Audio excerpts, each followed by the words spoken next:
Do you want to speak confidently in English? Everybody desires to be confident in English. So there are many steps to be confident.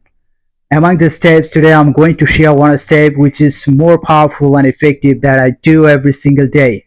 The step is that select a topic from your daily life. That means any topic you can select and note it down on your notepad and on your exercise book. And when you are writing your topic, that time you'll find many new words and you can learn also how to make sentences.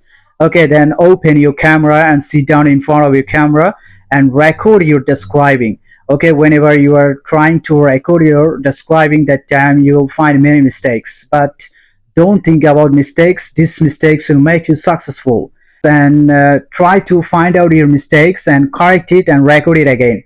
Do it 2 or 3 times. Do it consistently. If you can do it consistently for a few days, inshallah, you can speak confidently. So let's dive in from now. Assalamu alaikum.